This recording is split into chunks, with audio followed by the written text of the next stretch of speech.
চট্টগ্রামে সিরিজ নির্ধারণী ওয়ানডেতে black ক্যাপদের pace অ্যাটাকের পর লিটন শান্তর প্রতিরোধ, ব্যাক টু ব্যাক 50 নাজমুলের বড় স্কোরের স্বপ্ন।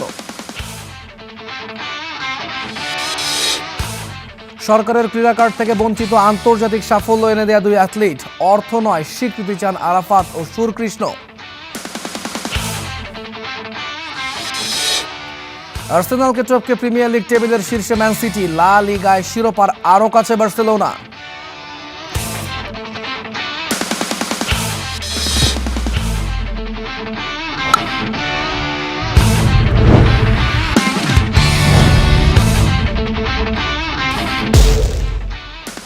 প্রতিটা ম্যাচ, প্রতিটা মুহূর্ত, জয়ের উল্লাস আর হারের নীরবতা। মাঠের খেলা, টেবিলের খেলা, আবেগ, অ্যাকশন আর বিশ্লেষণ। খেলা যেমন, খবর তেমন, গরমাগরম। Welcome to Star Play. সঙ্গে আছি আমি তৌহিদুল ইসলাম। শুনছিলেন শিরোনাম, এবারে বিস্তারিত। আর শুরুতেই ক্রিকেট। চট্টগ্রামে সিরিজ নির্ধারণী শেষ ওয়ানডেতে ব্ল্যাক ক্যাপ পেসারদের দাপটের পর লিটন শান্তর প্রতিরোধ। টস হেরে ব্যাট করতে নেমে শেষ পর্যন্ত টাইগারদের সংগ্রহ 3 উইকেটে 148 রান। সাগরিকার আগের 2 ম্যাচের ধারাবাহিকতায় এদিনও টস হারে বাংলাদেশ। আগে ব্যাট করতে নেমে সবুজ উইকেটের শুরুতে ধাক্কা টাইগার শিবিরে। ইনিংসের দ্বিতীয় বলে ফেরেন সাইফ হাসান। দ্বিতীয় ওয়ানডে জয়ের নায়ক তানজিম তামিমও পারেননি উইকেটে থিতু হতে। ভালো শুরুর ইঙ্গিত দিয়েও ব্যর্থ সৌম্য সরকার। রৌরকের দ্বিতীয় শিকার হয়ে ফেরেন 18 রান করে। এরপরই দৃশ্যপটে 2 সিনিয়র লিটন দাস আর নাজমুল হোসেন শান্ত। প্রথমে ধীর স্থির, পরে আক্রমণাত্মক হয়েছেন তারা। সময়ের সঙ্গে পাল্লা দিয়ে শান্ত পেয়েছেন ব্যাক টু ব্যাক 50। অর্ধশতকের অপেক্ষায় এলকেডিও। এর আগে গুরুত্বপূর্ণ ম্যাচে 2 পরিবর্তন নিয়ে একাদশ সাজিয়েছে বাংলাদেশ। বিশ্রামে তাসকিন আর রিশাদ আহমেদ। রিশাদ হোসেন ফিরেছেন মুস্তাফিজ ও তানভীর ইসলাম।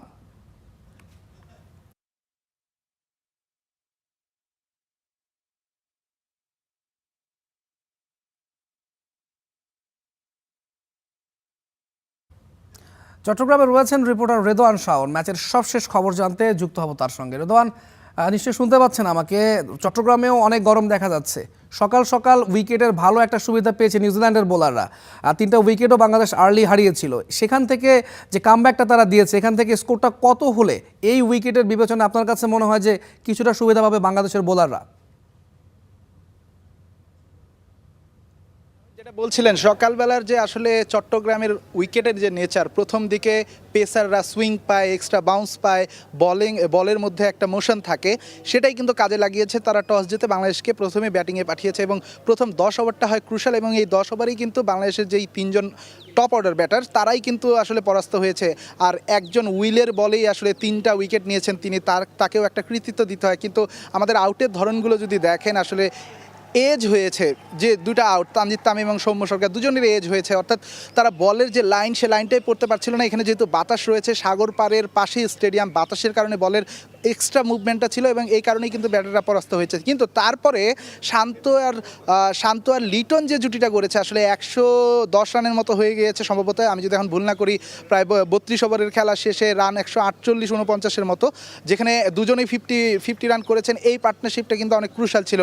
আমরা শান্তকে নিয়ে অনেক ট্রলও করেছে কিছুদিন আগেও। আসলে বেশ 14 ম্যাচে তার রান নাই, সেই শান্ত কিন্তু পরপর 2টা 50 মেরেছে। এবং লিটন দাস, নতুন একটা রোল দেওয়া হয়েছে তাকে, মিডিল অর্ডার, যে মিডিল অর্ডারটাতে বাংলাদেশ বেশ কয়েক বছর ধরে, আমরা পঞ্চপাণ্ডবের কথা বললে তারপর থেকেই বাংলাদেশ কিন্তু ওখানে স্ট্রাগল করছে। লিটন দাস কিন্তু সেই জায়গায় বেশ ভালো ইনিংস খেলছে। আমরা সিরিজের বাকি যে 2 ম্যাচ, সেখানেও তিনি ধরে খেলার চেষ্টা করেছেন এবং এই ম্যাচটাতে তো 50 করলেন, আপনি দেখলেন। সো লিটন এবং শান্ত এই জুটিটা যদি ঠিকমতো রানটা করে দিয়ে যেতে পারে, বাংলাদেশ যদি 270 কিংবা এর আশেপাশে রান করতে পারে, বাংলাদেশের জন্য মনে হয় সেফ হবে। কারণ আপনি যদি পরের ইনিংসের কথা বলেন, কারণ আমরা এই মাঠের যদি নেচারের কথা যেটা বলছিলাম, যত সময় যায় আসলে পিচটা একটু স্লো হয়, বল একটু থেমে থেমে আসে, আনইভেন বাউন্সের ক্ষমতাটা একটু বাড়ে। সেক্ষেত্রে হয়তোবা বাংলাদেশ যদি পরে বল করে এবং নাহিদ রানা যদি নিজের ফর্মে থাকতে পারে, তিনি যেভাবে 5 উইকেট নিয়েছেন, মিরপুরের সবশেষ 2টা ফাইফার তার নামের পাশে লেখা, সে যদি আজকে কাজে লাগাতে পারে, সেই পেসটা নিউজিল্যান্ডের জন্য অবশ্যই 270 কিংবা 60 করলেও আসলে বাংলাদেশের জন্য অনেক সেফ হবে বলে মনে করি। তবে আপনাকে অসংখ্য ধন্যবাদ। থাকুন সেখানে, নিশ্চয়ই পরবর্তীতে আপনার মাধ্যমে আমরা দর্শকদের আরও খবর জানাতে পারবো। নিজ খরচে বিশ্বজয়, তবুও সরকারের কাছ থেকে স্বীকৃতি মেলে না দেশসেরা ট্রায়াথলেট শামসুজ্জামান আরাফাত আর প্রথম পেশাদার বক্সার সুরকৃষ্ণ চাকমার। ক্রীড়াবিদদের আর্থিক নিরাপত্তা নিশ্চিত করতে মন্ত্রণালয়ের দেয়া ক্রীড়া কার্ডে নেই তাদের নাম, অথচ সেখানে আছেন অনেক অপ্রচলিত ইভেন্টের অ্যাথলিটরা। স্টার প্লের কাছে এ নিয়ে হতাশা লুকাননি এই 2 অ্যাথলিট। বলেছেন শুধু আর্থিক দিকই নয়, স্বীকৃতি না পাওয়ার বেদনা পোড়ায় তাদের। ইয়াসির আরাফাত সবুজের রিপোর্টে বিস্তারিত। বাংলাদেশের প্রথম ও দ্রুততম আয়রনম্যান ওয়ার্ল্ড চ্যাম্পিয়নশিপ সমাপ্তকারী মোহাম্মদ শামসুজ্জামান আরাফাত আয়রনম্যান ওয়ার্ল্ড চ্যাম্পিয়নশিপে 6 বার বাংলাদেশের হয়ে প্রতিনিধিত্ব করেছেন। 2024 সালে জাতীয় সাইকেলিংয়ে চ্যাম্পিয়ন হয়েছেন। আন্তর্জাতিক আয়রনম্যান রেসে অংশগ্রহণ করেছেন 21 বার, 10 বার পাড়ি দিয়েছেন বাংলা চ্যানেল। অর্জনের তালিকা বেশ দীর্ঘ আরাফাতের। বাংলাদেশে ট্রায়াথলনের কোনো ফেডারেশন নেই প্রাতিষ্ঠানিক সহায়তা।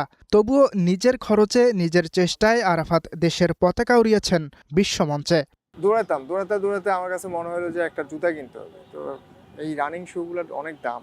তখন আমি টিউশনি করে চলতাম। তো এত টাকা দিয়ে জুতা কিনবো, তখন আমার কাছে এটা কোশ্চেন আসলো যে হোয়াই, হ্যাঁ তুমি 5,000 টাকা দিয়ে পুরো মাস চলো, তুমি 10,000 টাকা দিয়ে এক জোড়া জুতা কিনবা, এটা কেমন? মানে এটা নিজের সাথে নিজের কথা আর কি। পরে একটা সময় গিয়ে মনে হলো না, আই লাভ ইট।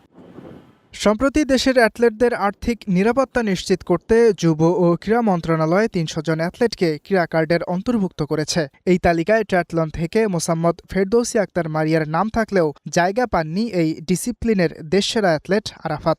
ফেডারেশন না থাকার কারণে যে সরকারের সাথে যে সম্পৃক্ততা, সরকারের যে সহযোগিতা বিভিন্ন সময় অন্যান্য ফেডারেশনের অ্যাথলেটরা পায়, সেই ফেডারেশনের সাংগঠনিক সুবিধাগুলা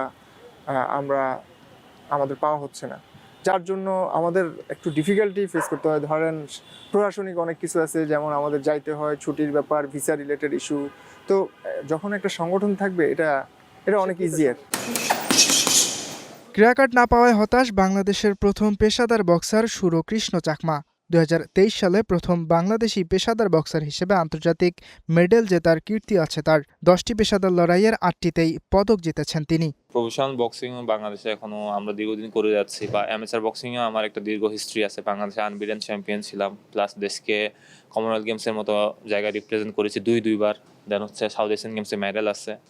তো এখন 14 থেকে শুরু করে এখন পর্যন্ত আমি দেশের জন্য কন্টিনিউ খেলে যাচ্ছি অ্যামেচার প্রফেশনাল বক্সিং। তো আমি একটু মর্মাহত হয়েছিলাম আসলে আমার নাম না দেখার কারণ।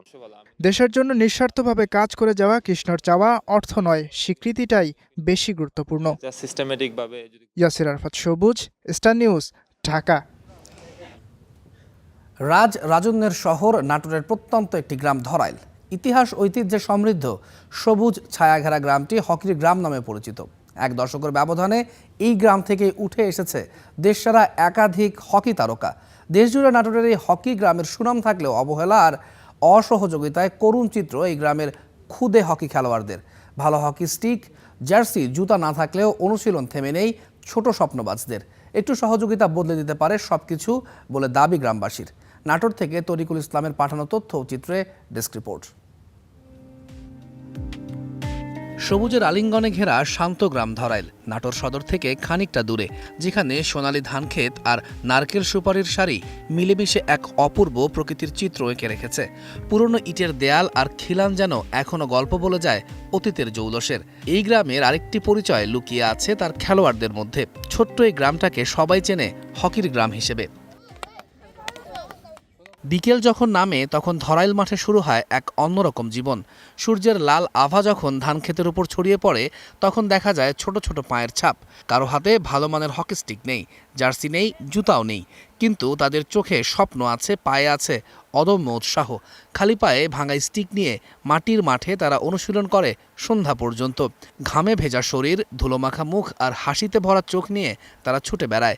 গত 1 দশকে এই ছোট্ট গ্রাম থেকেই উঠে এসেছে দেশের একাধিক তারকা হকি খেলোয়াড়, যাদের সাফল্য আজ নতুন প্রজন্মের বুকে আশার আলো জ্বালিয়ে দিয়েছে। আমরা জেলা ক্রীড়া সংস্থা থেকে আর কি কিছুই পাই না, আমরা যা এখান থেকে যা উঠে আসছি নিজের চেষ্টায়, পরিবারের ফ্যামিলির সাপোর্ট, এছাড়া আর কিছু না। আমাদের এখানে অনেক বড় বড় ভাইরা বিকেএস পেতে গিয়েছে, ওনাদের মতন ভালো জায়গায় ভালো প্রতিষ্ঠানে আমরা যেতে চাই। জুতা, মোজা ইত্যাদি বিভিন্ন জিনিসের জন্য আমরা ভালো করে খেলতে পারি না। বল কম আছে, বুট নাই আমাদের, তারপরে জার্সি, তারপরে কোচ। আমাদের কোচ থাকলে একটু খেলা ভালো হবে। দেশ জুড়ে ধরাইলের সুনাম থাকলেও গ্রামের ক্ষুদে খেলোয়াড়রা অবহেলিত। ভালো স্টিক, জুতা, জার্সি, এমনকি মাঠের সুবিধাও নেই। অনুশীলনের জন্য প্রয়োজনীয় সরঞ্জামের অভাবে অনেক সম্ভাবনাময় প্রতিভা হারিয়ে যাচ্ছে। এলাকাবাসী পজিটিভলি বিষয়টা চিন্তা ভাবনা করি এবং সবাই সার্বিক সহযোগিতা করার চেষ্টা করি। আমাদের এই মাঠের পর্যাপ্ত খেলার সামগ্রীর অভাবে কিছুটা হলেও আমাদের নতুন প্রজন্ম পিছিয়ে যাচ্ছে। ধরাল মাঠে একটা কোচের দরকার, এই কোচ হলে আরো সুন্দর খেলাটা তৈরি হয়। হকি গ্রামের সুনাম অক্ষুণ্ণ রাখতে সহযোগিতার আশ্বাস সংশ্লিষ্টদের। আরও কিছু সরঞ্জামের ঘাটতি আছে যেগুলো অনেক ব্যয়বহুল। হ্যাঁ, একবারে দেওয়া সম্ভব হবে না, ধীরে ধীরে আমরা চেষ্টা করব তাদেরকে সহযোগিতা করা। হকি খেলার সাথে যারা সংশ্লিষ্ট আছে তাদেরকেও আমরা পেট্রোনাইজ করার জন্য তাদের যা যা সহযোগিতা প্রয়োজন সেটি জেলা প্রশাসনের পক্ষ থেকে করা হয়েছে এবং করা হবে। ধরাইল শুধু একটা গ্রাম নয়, এটি স্বপ্নের এক ছোট্ট ক্যানভাস যেখানে প্রতিভা লুকিয়ে আছে, অপেক্ষা করছে শুধু সঠিক সময় আর সঠিক হাতের স্পর্শের। তৌহিদুল ইসলাম, স্টার নিউজ। যেতে চাই নাটোরে, সেখানে হকি গ্রাম নিয়ে আরও বিস্তারিত জানাতে চাই। এই মুহূর্তে আমাদের সঙ্গে যুক্ত রয়েছে নাটোর জেলা ক্রীড়া কর্মকর্তা মোহাম্মদ রাকিবুল হাসান ইসলামী। ইসলামী, নিশ্চয়ই আমাকে শুনতে পাচ্ছেন। আপনাকে স্বাগত স্টার নিউজে। আমরা দেখছিলাম একটা প্রতিবেদন, সেখানে এই যে হকি গ্রামটা, তার দুঃখ দুর্দশার কথা উঠে এসেছে। আমরা আপনার বক্তব্য শুনেছি, জেলা প্রশাসকেরও বক্তব্য শুনেছি। সব কিছু মিলিয়ে এখন কোন পর্যায়ে আছে, যদি একটু বিস্তারিত বলতেন।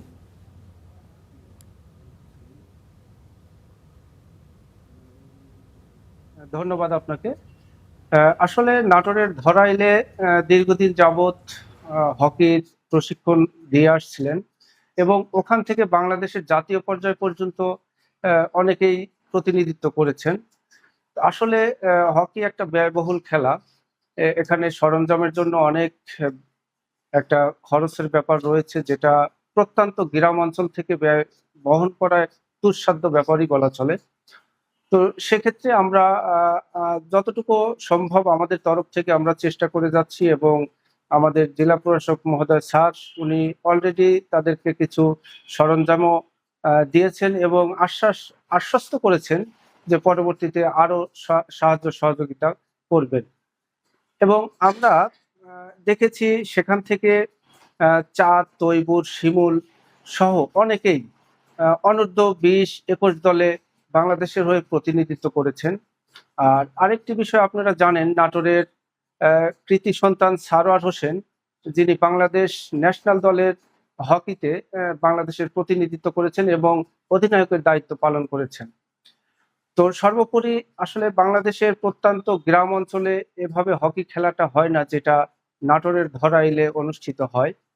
আমরা সর্বাত্মকভাবে তাদের সহযোগিতা করতেছি এবং তারা আরেকটা পরিকল্পনা নিয়েছে যে মেয়েদেরকে একটা একাডেমির মাধ্যমে নিয়ে এসে মেয়েদেরকেও প্রশিক্ষণ দেবে। তো অচিরেই সেটারও উদ্বোধন হবে এবং আপনারা জানতে পারবেন যে সেখানে নতুনভাবে আবারও মেয়েদেরকে নিয়ে হকি একাডেমি শুরু হতে যাচ্ছে। আপনারা আমাদের জন্য দোয়া করবেন, নাটোরের জন্য দোয়া করবেন। ধরাইলের যে সন্তানরা হকির জন্য অবদান রেখেছেন, যাদের কৃতিত্ব আছে, তাদের জন্য দোয়া করবেন। আপনি নিশ্চয়ই শুনতে পাচ্ছেন, বর্তমান সরকার খেলাধুলার পেছনে অনেক পদক্ষেপ নিয়েছেন এবং সারা দেশে যাতে ক্রীড়া ক্ষেত্রে উন্নতি হয় তারা বিভিন্ন ধরনের পদক্ষেপও নিয়েছেন। আমাদের বর্তমান ক্রীড়া প্রতিমন্ত্রী, তিনি একজন সাবেক ফুটবলারও, তারাও বিভিন্ন পদক্ষেপ নিচ্ছেন। তাদের কাছ থেকে আপনাদের প্রত্যাশা কি থাকবে?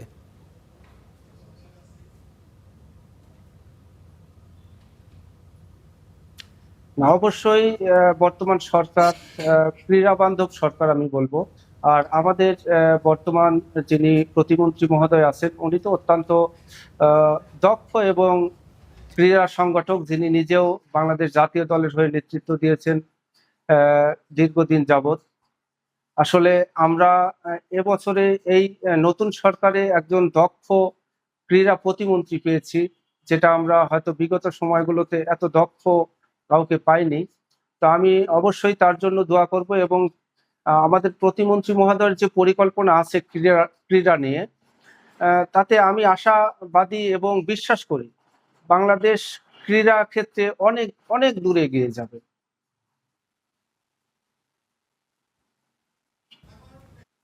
জনাব ইসলামিন, আপনাকে অসংখ্য ধন্যবাদ স্টারপ্লের সঙ্গে যুক্ত হওয়ার জন্য। নিশ্চয়ই আপনাদের আবেদনগুলো সরকার শুনবেন এবং আপনাদের যে চাওয়া রয়েছে সেগুলো খুব দ্রুতই পূরণ হবে এবং আপনাদের এই ধরাইল থেকে আরও হকি খেলোয়াড় বাংলাদেশের পাইপলাইনে যুক্ত হবে। আপনাকে আবারও ধন্যবাদ আমাদের সঙ্গে যুক্ত হওয়ার জন্য। ভবিষ্যৎ নিয়ে শঙ্কায় হামজা দেওয়ান চৌধুরী। তৃতীয় স্তরে নেমে যাওয়া লেস্টারই থেকে যাবেন নাকি খুঁজতে হবে নতুন ক্লাব? বর্তমানে লেস্টারের অর্থনৈতিক দৈন্যতা বলছে লিগ ওয়ানে ফুটবলারদের বেতন দেয়াই দায় হয়ে দাঁড়াবে ক্লাবটির। তাই ফুটবলার বেচে দেওয়ার পথে হাঁটতে পারে ফক্সরা। সেক্ষেত্রে নতুন ঠিকানা খুঁজতে হতে পারে হামজা চৌধুরীকে। হামজা চৌধুরীর কপালে কি আছে? ভাগ্যের নিষ্ঠুর খেলায় এখন যেন প্রবল ঝড়ের মধ্যে অস্থিরভাবে দুলছে তার ফুটবল জীবনের পাল্লা। লিগ ওয়ানের নির্মম অন্ধকারে তলিয়ে যাওয়া লেস্টার সিটিতেই কি থেকে যাবেন বাংলাদেশের এই ফুটবল জাদুকর, নাকি পাড়ি জমাবেন উজ্জ্বল ভবিষ্যতের নতুন কোনো ঠিকানায়?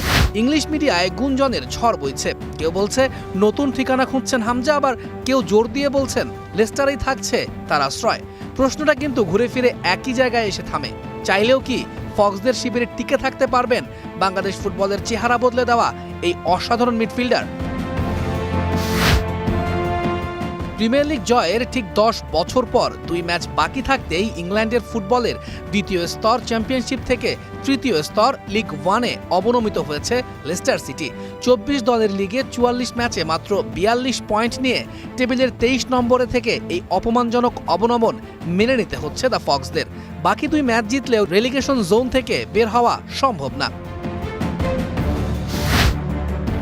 এই ভয়াবহ রেলিগেশন নিয়ে এসেছে চরম আর্থিক অনিশ্চয়তা। 2023-24 মৌসুমে নির্ধারিত সীমার চেয়ে 2,80,00,000 পাউন্ড বেশি লোকসান গুনেছে ক্লাবটি, যার ফলে 6 পয়েন্ট জরিমানাও হয়েছে। পরের মৌসুমে সেই লোকসানের পরিমাণ দাঁড়ায় 7,11,00,000 পাউন্ডে। শুধু তাই নয়, 2023-24 মৌসুমে তারা ফুটবলারদের বেতন দিয়েছে আয়ের চেয়েও বেশি। লোকসানের এই গহ্বর থেকে উঠে এসেছে বিশাল ঋণের ভয়ঙ্কর বোঝা। লেস্টারের সঙ্গে চুক্তি রয়েছে অস্ট্রেলিয়ান বিনিয়োগ ব্যাংক ম্যাককুয়ারির। চুক্তি অনুযায়ী অবনমনের ক্ষেত্রে বিশেষ বরাদ্দ পাওয়ার কথা থাকলেও ক্লাবটি 2027 সালের জুন পর্যন্ত প্রাপ্য সব টাকাই আগাম তুলে নিয়েছে। লিগ ওয়ানে খেললে টেলিভিশন সত্ত্ব থেকে আসা আয়ও অনেকাংশেই কমে যাবে। অন্যদিকে লিগ ওয়ানের নিয়ম অনুসারে ক্লাবগুলো তাদের মোট আয়ের সর্বোচ্চ 60% খরচ করতে পারবে ফুটবলারদের বেতন বাবদ। আর এখানেই লুকিয়ে আছে মূল সংকট। লিগ ওয়ানের অন্যান্য ক্লাবের তুলনায় লেস্টারের ফুটবলারদের বেতন আকাশ ছোঁয়া, যা আয়ের পুরোটা দিয়েও পূরণ করা সম্ভব হচ্ছে না। ঠিক এই সংকটের কেন্দ্রবিন্দুতেই আটকে গেছেন হামজা চৌধুরীও। ক্লাবকে বাঁচাতে হলে কর্তৃপক্ষকে হয় ফুটবলারদের বেতন কমাতে হবে, নয়তো দামি ও অভিজ্ঞ খেলোয়াড়দের ছেড়ে দিতে হবে। কারণ রাতারাতি এই বিশাল ঋণের বোঝা কাটিয়ে লাভের মুখ দেখা প্রায় রূপকথার গল্পের মতোই অসম্ভব। তাই বারবার একটা প্রশ্নই ফিরে আসছে, আগামী মৌসুমে চাইলেও কি লেস্টারে থাকতে পারবেন হামজা চৌধুরী, নাকি এখন থেকেই তাকে খুঁজতে হবে নতুন ঠিকানা? তৌহিদুল ইসলাম, স্টার নিউজ। কাবাডির খবর। চীনের সানিয়ায় এশিয়ান বিচ গেমসের কাবাডি ইভেন্টের শুভ সূচনা করেছে বাংলাদেশ নারী দল। টুর্নামেন্টের অন্যতম শক্তিশালী প্রতিপক্ষ থাইল্যান্ডকে 51-34 পয়েন্টের বড় ব্যবধানে হারিয়েছে বাংলার মেয়েরা। ম্যাচের শুরু থেকে আক্রমণাত্মক মেজাজে খেলতে থাকে বাংলাদেশ। প্রথমার্ধে 10 পয়েন্টের ব্যবধানে এগিয়ে থেকে জয়ের সুবাস পেতে শুরু করে বাংলার মেয়েরা। ম্যাচের শেষ দিকে ঘুরে দাঁড়ানোর চেষ্টা করেও থাইল্যান্ড জিততে পারেনি। 17 পয়েন্টের এই বিশাল জয় টুর্নামেন্টে বাংলাদেশকে ফেভারিট হিসেবে এক ধাপ এগিয়ে রাখলো। শুক্রবার নিজেদের দ্বিতীয় ম্যাচে নেপালের বিপক্ষে খেলবে লাল সবুজের প্রতিনিধিরা।